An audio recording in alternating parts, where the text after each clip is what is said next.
if there's a plane crash at the La Crosse Airport, firefighters are still required to use firefighting foam that contains PFAS, a contaminant found in drinking water.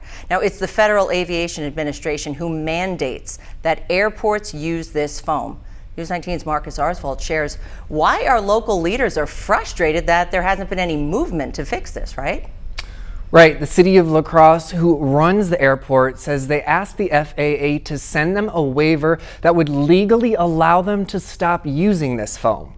But that deadline was a week ago, and both the mayor and Town of Campbell say they've not heard a thing. Lee Donahue does not buy that the FAA can't allow the airport to use firefighting foam that doesn't contain fluorine. And they know that those foams biodegrade. They do not stay in the environment. They do not pose the risk to human health. Why in God's green earth would we not do that? It just doesn't make sense. After a year of advocacy and asking politicians for help, still nothing has changed. It's frustrating to represent 4,000 residents and tell them, I know they had a deadline, but they didn't meet it. And I can't tell you if and when they will meet that deadline. If and when they will use products that are readily available, that have been proven, that have been tested by other countries in international airports, much larger than our small municipal airport. Though they missed the waiver deadline, the FAA says alternative foams don't work as well to suppress and extinguish flames. It is what it is.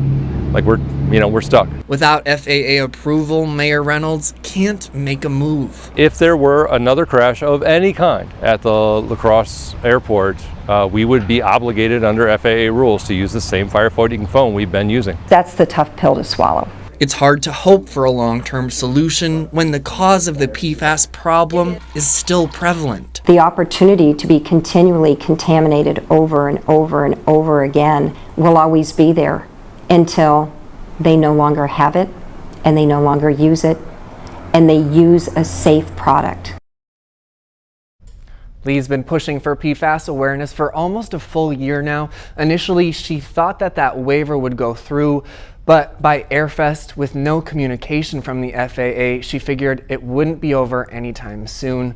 Heather, in June, an FAA rep told me the waiver request was under review. So you haven't heard anything from them since? I heard from them last week and they said they'd get back to us. So hopefully this coming week we'll hear something, at least some peace of mind for the town of Campbell. All right, thank you, Marcus. The FAA does say it's no longer mandated that airports practice or train with the foam containing PFAS, but it is still required if an emergency actually occurs.